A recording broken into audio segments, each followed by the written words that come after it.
Coming up on the Rockbridge Report, leaders from the West, Russia, and Ukraine have reached a ceasefire to begin this weekend.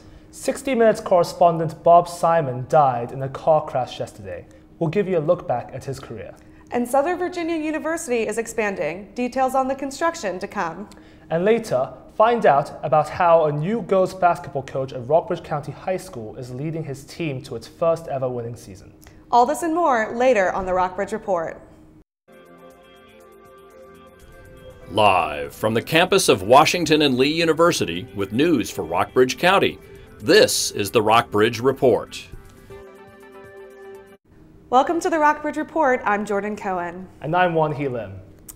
There's been another ceasefire agreement for eastern Ukraine. There's hope, but a good deal of skepticism after the leaders of Russia, Ukraine, France, and Germany announced the truce this morning. What is the key element of that? Ceasefire. We demand immediate ceasefire without any precondition. Unfortunately, they demand that we have at least almost 70 hours before the ceasefire was launched. The ceasefire is scheduled to take effect at midnight Saturday. President Obama has asked Congress for formal authorization to use military force against the terrorist group ISIS. He outlined his request at a news conference yesterday. CNN's Jim Acosta has more. President Obama's proposal to authorize the war on ISIS opens a new door to more than just airstrikes. Our coalition is on the offensive. ISIL is on the defensive, and ISIL is going to lose. Asking Congress for the green light on his war plan, the president charges ISIS with the deaths of American hostages, including their most recent known victim, Kayla Mueller. If left unchecked, he warns, ISIS could pose a threat to the U.S. homeland. While the president says this battle won't be a flashback to the wars in Iraq and Afghanistan involving hundreds of thousands of troops, Mr. Obama's new authorization does seek ground forces for rescue operations, missions to kill ISIS leaders, intel collection, and airstrikes. If we had actionable intelligence about a gathering of ISIL leaders, and our partners didn't have the capacity to get them, I would be prepared to order our special forces to take action.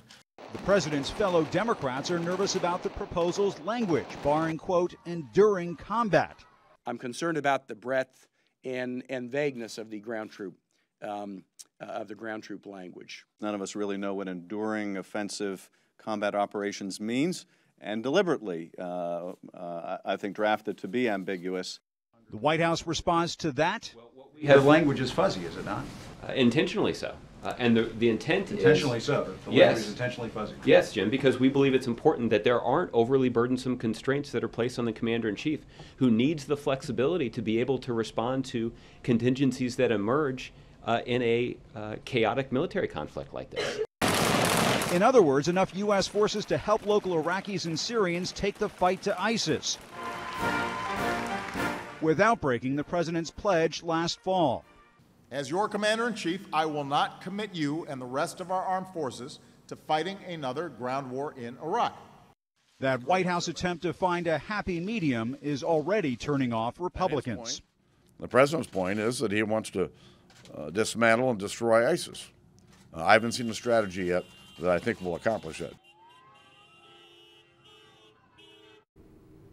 President Obama promises that the battle won't be a repeat of Iraq and Afghanistan. The family of 3 Muslim students killed in Chapel Hill, North Carolina, believe they were victims of a hate crime. But the suspect's wife said the shootings were over a long-standing parking dispute. CNN reporter Jason Carroll spoke to the man who lost his 2 daughters.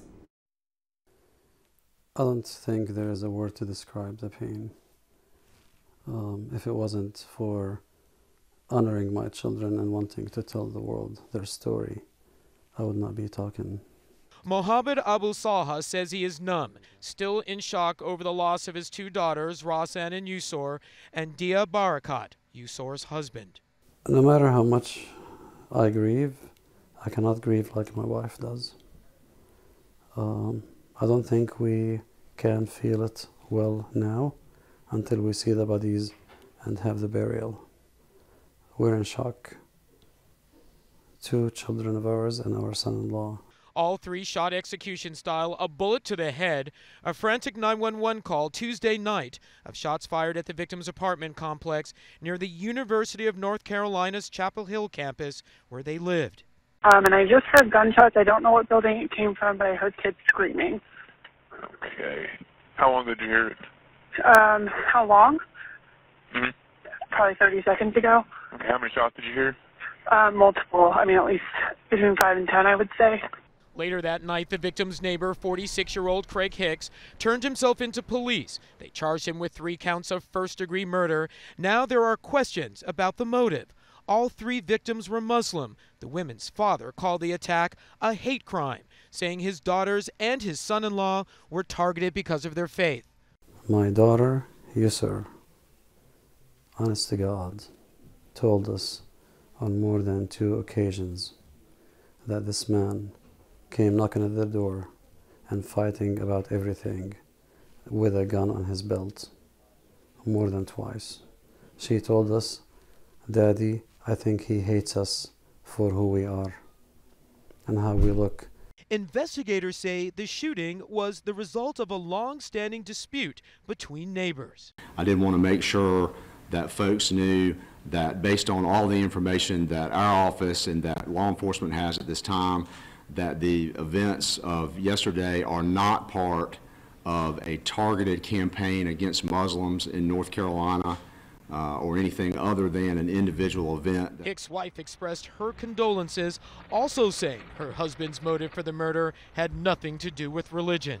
I can say with my absolute belief that this incident had nothing to do with religion or victims' faith, but in fact was related to the long-standing parking disputes that my husband had with the neighbors. Barakat was a second-year dental student. His wife set to begin her studies at the same UNC School of Dentistry. Her sister was also a student at nearby NC State in Raleigh. Barakat was also raising money to provide dental care to Syrian refugees. Abu Salha called them the kind of children parents wish for, now gone. They leave a scent of flowers and a breeze and a light in our lives. They will be missed. I don't think I can feel my sadness yet. It will come when I'm by myself. It will come at night. It will come when I see their faces and the wounds and the blood and the stitches. At least 2,500 people joined a candlelight vigil in honor of the victims at the University of North Carolina at Chapel Hill Wednesday evening. The Virginia Board of Medicine has decided to suspend the license of local emergency room doctor Stanley Heatwell. The decision comes after the board found that Heatwell prescribed large amounts of narcotics to 2 women with obvious drug-seeking behavior. A Board of Medicine document says Heatwell was in a sexual relationship with both of the women. The drugs Heatwell prescribed for the women include oxycodone and hydrocodone. Heatwell will be unable to practice medicine or perform surgery in the state for at least 2 years. Heatwell's attorneys and the Carilion Stonewall Jackson Hospital have not commented after being contacted multiple times. 60 Minutes correspondent Bob Simon is dead after a car crash yesterday in New York City. CNN's Andrew Spencer has the story. Through his reporting, Bob Simon earned numerous awards, including 27 Emmys and 4 Peabodys. The 60 Minutes correspondent started at CBS News in 1967 as a reporter and editor based in New York. For somebody who'd been in the business that long and seen as many things as he had seen, to still have that curiosity and that desire to tell other people's stories, it's an incredible thing, and it's just so stunning to me that he's gone. Simon and 3 of his colleagues were captured by Iraqi forces in 1991 at the beginning of the Gulf War and imprisoned for more than a month. Our 40 days and 40 nights had a long list of horrible things that happened to us. It had a very short list of good things. In a special report Wednesday night, a visibly upset Scott Pelley confirmed the news. Our 60 Minutes colleague Bob Simon was killed this evening. It was a car accident in New York City. New York police say Simon's driver hit another car at a red light before hitting the median barrier. Police arrived to find Simon trapped in the back of a Lincoln Town car. The 73-year-old was unconscious with injuries to his head and his upper body. After being extricated, he was taken to a hospital where he later died. The driver was hospitalized in stable condition. Nobody else was injured. I'm Andrew Spencer reporting. NBC Nightly News chief anchor and managing editor Brian Williams was suspended Tuesday for 6 months without pay. The suspension stems from the misleading the public about experiences covering the Iraq War. Previously, Williams said he was traveling in Iraq in 2003 when the helicopter he was in was hit by a grenade. Instead, the helicopter in front of his was hit, and Williams has apologized for his comments. Lester Holt will anchor Nightly News in place of Williams. Lexington has also seen multiple drug arrests for drug sales near school property this academic year. One officer with the Lexington Police estimates 150 drug arrests in Rockbridge County every year. He said dealing drugs in Lexington usually results in an additional charge of drug distributing near a school because Lexington has so many schools in the city. Resource Officer Chris Norris teaches a Virginia rules course at Maury River Middle School that educates students on the legal repercussions of bad decisions. Norris hopes this course, which covers a range of topics including substance abuse, will keep the students off meth and other drugs. Later in the show, the federal government is now weighing in on the animal health issues at Natural Bridge Zoo. Hello there, I'm Reed Gady. We got ourselves a...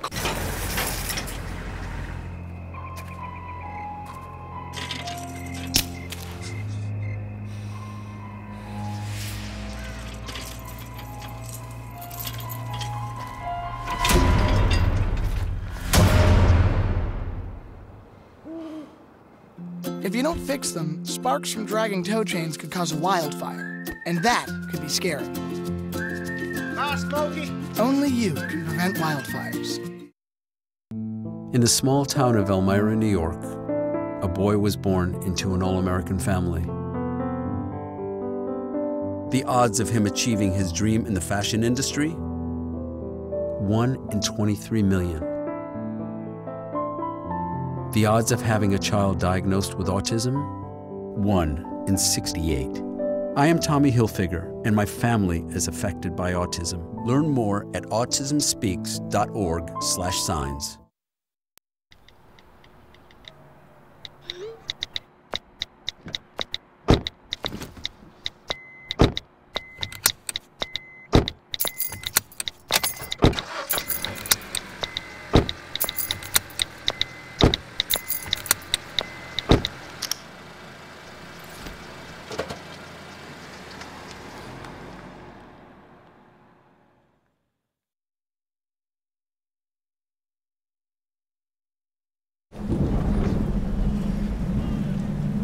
He's on his way. He doesn't even know that we're here.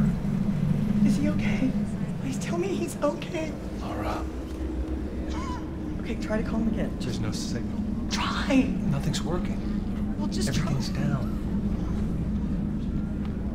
This is so bad. He's out there by himself. Make sure you know where to find your family in an emergency. Start your plan at ready.gov. Welcome back to the Rockbridge Report. It was pretty chilly this morning, Wanhee. Did you bundle up on your way to class? Yeah, it was pretty cold outside. You know, I actually see a little snow outside. Would you tell us what's going on this weekend, Reed? Wanhee, I absolutely will. But before I get to this weekend, let me get to today. Let's take a look at our daily almanac. So as you can see, our high for today was 38 degrees. Not really unexpected for this time of the season. Really pretty normal. As far as our low is concerned though, 9 degrees Fahrenheit, that's chilly. So that's going to come around tonight, and if you are outside, please dress warmly. If you're inside, you might want to get an extra blanket when you're going to bed. It might be chilly inside. Other thing I want to bring attention to right now is the wind speed at 30 miles per hour. That's pretty high. It's not gale force, so to speak, but it's going to add a nasty wind chill. So please dress warmly, whatever time of the day it is. You'll thank me. Let's take a look at our current forecast for the area. Right now, you see temperatures are looking pretty uniform across the area, around the high 30s, low 40s, except for Covington over here. 20s as usual. They are kind of a standout because of their mountainous terrain. What you also notice is that the weather is pretty standard with a little bit of cloud cover in each area. What you also notice though is that in areas like Charlottesville, Lynchburg, even Roanoke, it's only partly cloudy, and also the temperature there is a little bit higher than usual. What that's due to is the fact that there's more sunlight getting through the cloud cover, and that's getting to our instruments. So it records a slightly higher temperature. Something cool for you to know. Next, let's go to our radar. Let's see what we can say about this cold front. As you can see right here, this is the cold front as shown by satellite imagery. And it's moving in from the eastern Midwest right now, and it's already reached Rockbridge County and our area of Virginia in general. It might stay around for a couple days, but if anything, we can say that the effects are going to be residual for at least the next couple days. So dress warmly. Let's take a look at our 5-day forecast now. We've already discussed Thursday in some detail, so I'll get to that in just a second. But as you can see, the weather's looking pretty uniform in the sense that it's not going to be very extreme. We've got a little bit of sun, we've got some partly cloudy skies, but no thunderstorms or anything, nothing unseasonal. As far as our lows go, you can see we get into single digits on Sunday, Saturday, and Thursday. And that's going to be something that's another motivation for dressing warmly. Last thing I want to talk about here, though, is the fact that we might get a little precipitation on both Thursday and Saturday in the form of snow. But the reason that that isn't showing on your screen right now is the fact that that's a very, very low chance. See, on Thursday, we have a 20% chance of precipitation remaining, so it's not a very high chance at all. Do not expect it, don't worry about it. As far as Saturday is concerned, we've got a 30% chance, which is just slightly higher. And even if the snow does come, though, it's going to be maybe about a tenth of an inch of accumulation. So don't worry about that. Enjoy your weekend. That's all for the weather. Back to you, Jordan. Thanks, Reed. Southern Virginia University is in the midst of an expansion. Raymond Monastersky has the story on the school's new athletic facilities and proposed dormitory. SVU hosted its first football game on campus in the school's history back in September. Now the school is embarking on capital improvements to an array of living and athletic facilities. The way that we expanded in the beginning was athletics. The campus began in 1867 as a women's finishing school and was renamed as Southern Virginia University in 1996 when the Church of Jesus Christ of Latter-day Saints rescued the school from insolvency. I've been here almost 18 years at Southern Virginia University. When I started, there were 73 students. Now there are just under 800 students, and the school needs to build more dormitories and expand athletic facilities to improve its on-campus amenities. School plans to build a new male dormitory first. So we hope the accommodations are more fitting and more comfortable for the students. Brady said the 72-bed dormitory is expected to be a more hospitable environment with kitchen and living room areas. More construction is imminent as the student body expands, and future projects will depend on capital donations. Once they do start, it's going to be interesting, especially since I have 2 little ones and they need their sleep. Behind me here is where SVU will be building the new male dormitory. The school will need to move quickly on the project as it wants the construction completed by the next school year. For the Rockbridge Report, I'm Raymond Monastersky. A turf baseball field, indoor tennis courts, and stadium seating at the football field will be added to its athletic facilities in the next round of construction. Rockbridge County health officials are working to prevent a local outbreak of the neurovirus. The stomach virus spread through several Virginia schools early this month. About 300 students at Hampton-Sydney College in Farmville were infected in late January, shutting down the school for almost a week. Washington and Lee Director of Student Health and Counseling, Jane Horton, said there are cases of the neurovirus every year in the local community. She said there have been cases in the winter that were likely caused by the virus, but not enough to cause alarm. Local schools are spreading information to students about how to prevent the spreading of the illness. Jesse Matthew was formally charged this week for the abduction and murder of UVA student Hannah Graham in September of last year. Matthew, who was also charged in late 2014 with another rape case in Fairfax County, has a first-degree murder charge along with abduction with intent to defile. The prosecutors decided not to bring a capital murder charge against Matthew, meaning his maximum sentence would be life in prison as opposed to the death penalty. State Supreme Court Justice defies federal ruling on same-sex marriages. Find out what he says next. And later, see how W&L student athletes have joined a national campaign to support the inclusions of all types of athletes. Hi, may I please have an application? Thank you.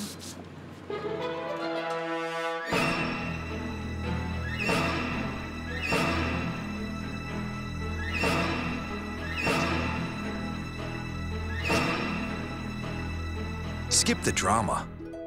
Get your GED. Okay. Take that first step towards a better future and sign up for free classes now at yourged.org. If you store your guns properly, I'll feel safer when I'm playing outside. Safer when walking home. I won't have to tell so many family members. I'm sorry. I won't hear as many scary stories. And I won't have to tell my kids. This isn't a drill. Please. Please, do it for us. Your family, friends, and neighbors are all counting on you. Never let your gun get into the wrong hands. Remember, always, lock it up. Visit ncpc.org. No more pencils, no more books, no more teachers, dirty looks. School's out! For summer. What this place needed was better graduation rates. So we worked with schools like Henry Ford High, and now they're up 18%. To help us do more good this year, go to unitedway.org, because great things happen when we live united. If you want to be a parent, it doesn't matter how you play, what you wear, how you dance, or even what direction life takes you. You just need to be there. You don't have to be perfect to be a perfect parent. Thousands of teens in foster care don't need perfection. They just need you. Chief Justice Roy Moore of the Alabama Supreme Court said he will continue to resist gay marriage in the state. The U.S. Supreme Court overturned Alabama's ban on gay marriage Monday. But Moore has ordered Alabama judges to ignore the ruling. The people of Alabama have a right to put in their constitution that marriage is between a man and woman. That doesn't dispute anything. That in conformity with what it already has. The question before the court is whether that definition is constitutional. That's to be taken up by the Supreme Court in April. So we'll wait and see what they say. Rockbridge County Fire Departments are boasting improved fire safety ratings based on a report done by the Independent Insurance Service Organization. Glasgow Volunteer Fire Department won the best rating in the county, but still had a low training score. But Brandon Mitchell, Director of Fire and EMS for the county, plans to enhance training with a new web-based program. Adding more fire prevention education in local schools is also Mitchell's agenda for raising fire awareness in 2015. The federal government has cited the Natural Bridge Zoo for poor treatment of animals. The Department of Agriculture released the results of a 4-day inspection that cites 31 violations of the Federal Animal Welfare Act. The report says 35 animals in need of veterinary care and problems with sanitation, food storage, and animal enclosures. The Humane Society, which released the details of its own investigation over 2 weeks ago, continues to urge the USDA to revoke the zoo's license. The USDA has not taken legal action yet. Up next, we'll take a look at how our local sports teams are doing. And see how a recent Horse Center show went. Jimmy can't sing, and Tommy can't dance, so we're gonna put some ants in their pants. Aww. Kids will spend 22 minutes watching us, the super duper party troopers, sing about ants in their pants. Isn't that funny? Ants in their pants, they've got ants in their pants, they've got ants in their pants. Brushing for 2 minutes now can save your child from severe tooth pain later. 2 minutes, twice a day. They have the time.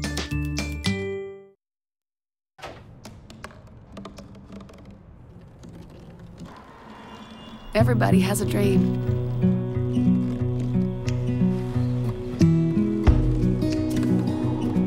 Mine was to see the ocean.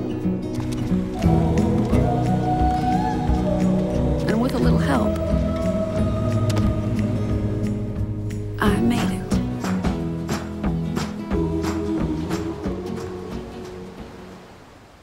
So, I'm kind of new here, but I've noticed a trend. My human does this funny thing where she goes around and gets all my toys, and then she hides them in that basket by the door. You know, but it's always the same basket, and it's always in the same place. And then she acts so surprised when I find them, but, you know, she's putting them in the same basket. Again. It's like, hello, that's where you put it last time. You were the worst at hide and go seek.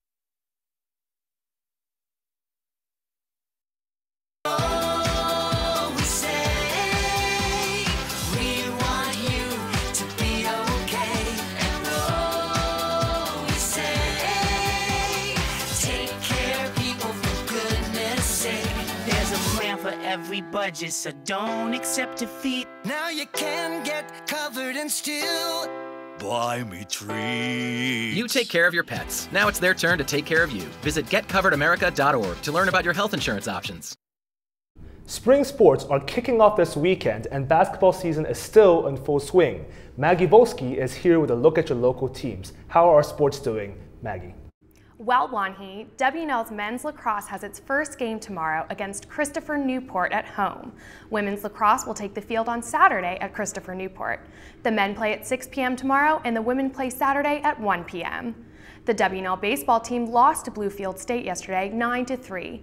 The team's doubleheader against Marymount, scheduled for Saturday, has been postponed due to expected snow flurries. Men's basketball takes on Virginia Wesleyan at home this Saturday at 2 p.m. The women's team will be away at Bridgewater. VMI's men's basketball team takes on Furman at home tonight at 7 p.m. And the Keydets track and field team is racing off to the Liberty Quad in Lynchburg tomorrow. The SVU men's basketball team has its second straight victory last night. They beat Frostburg State in overtime, 86-83. The Knights baseball team lost to Roanoke College yesterday, 14-6. The team plays again on Saturday at 3 p.m. at Southern Virginia. Rockbridge County High School's boys varsity team goes head-to-head with Northside High School tonight. They tip off at 7 p.m. at home. The women's basketball team will be away at Northside tonight. Perry McClure's basketball teams will take on James River High School tomorrow in the championship games of the Pioneer District Tournament. The girls play at 6 p.m. and the boys tip off at 7:45 p.m. Both games will be away at James River. Thanks for the update, Maggie. Athletes are most successful when they feel respected and accepted by their teammates. In the recent years, a national campaign called the You Can Play Project has been on a mission to promote inclusion for all types of athletes. Its website says the project aims to spread equality, respect, and safety for all athletes, without regard to sexual orientation. The project is gaining momentum, with almost 50 colleges and universities pledging their allegiance to it. The majority of participating schools are located in the Northeast or the Midwest, but Washington and Lee University is among the first Southern schools to join the You Can Play project. Now, over to Megan Latella with more on the story. Of the 49 schools involved with You Can Play, just 5 are in the South.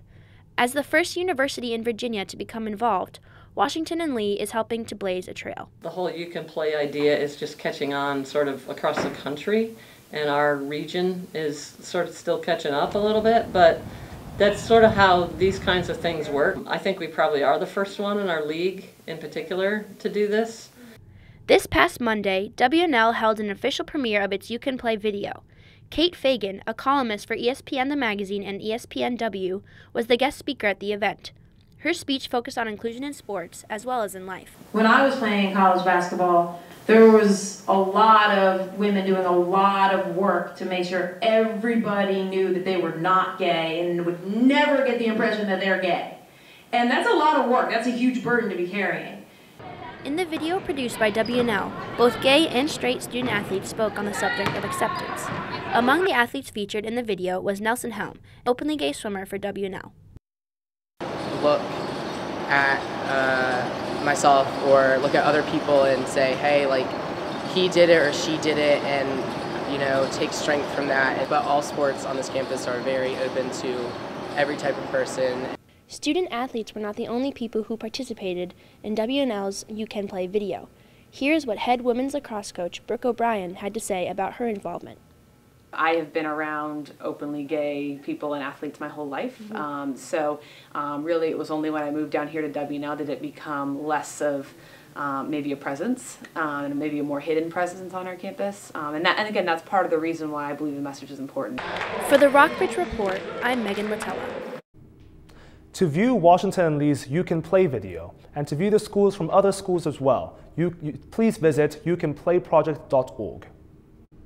The Rockbridge County High School girls varsity basketball team is experiencing its first winning season in school history. Reporter Kaylee Wells has the story. It has been a season of change for the RCHS girls varsity basketball team this year. With a new coach and a newfound enthusiasm, the Wildcats had 12 wins going into Tuesday night's game, more than ever in school history. I think they've adjusted to me pretty well, and I've adjusted to them pretty well, and our record's showing it. Head coach Bart Belair's started in September at Rockbridge County High School after 22 years of coaching Division I basketball. His daughter Allie is a junior on the team. Athletic director Paige Owens says his high expectations have made the team better. We play in a lot of close ball games, and they, down the stretch, they just find a way to win. They do whatever they got to do to find a way to win.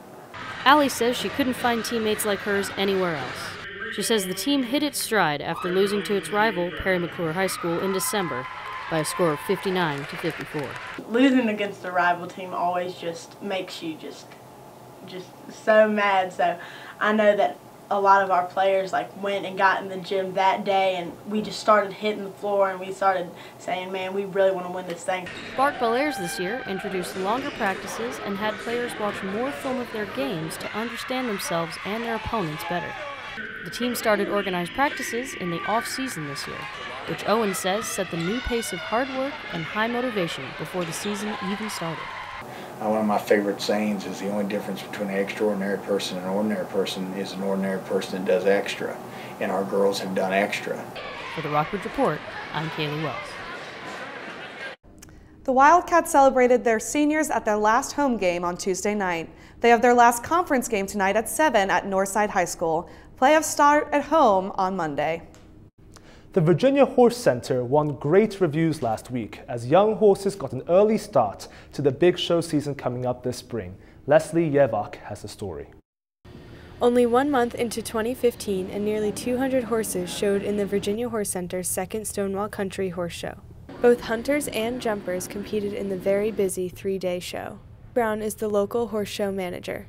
She said a lot of this weekend's events, also known as classes, were practice for the bigger premier shows set to begin in April. The riders here are accumulating points and winning prize money, and they use that for qualifying for big events at the end of the year. Many professional exhibitors showed on Friday, but mostly juniors and amateurs competed in the classes on Saturday and Sunday.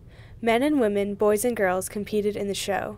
Riders traveled from nearby states, including North Carolina, Maryland, Virginia, and Pennsylvania. Brown said this weekend's show was a big step for beginner horses. These are some of the first shows they're showing at, and so you get to kind of watch a young horse and figure out after the second or third time around that this isn't so bad and his rider is helping him get used to it. Brown said hunters are horses that jump over fences. They are judged subjectively based on how suitable they are to fox hunt. But jumpers must meet very different standards. They are judged totally objectively over whether they jump all the jumps, leave the jumps up, go within a certain amount of time. Like most shows in Virginia, this event was a national horse show, as rated by the United States Equestrian Federation. Wayne Eubank was the mediator or steward between management and exhibitors. He said he loves working with the Virginia Horse Center. This facility is such a great facility and has a wonderful show office and management. I don't have many problems. Eubank said he especially enjoys the beauty of the hunters, just like a typical Virginian, but he specifically likes watching the junior riders. Because I love to see the young people that are evolving in our business. For the Rockbridge Report, I'm Leslie Yevak. All profits from the show go directly to the Virginia Horse Center. That's all for this edition of the Rockbridge Report. For more information, check us out at rockbridgereport.washingtonandlee.net. From all of us here, have a great evening.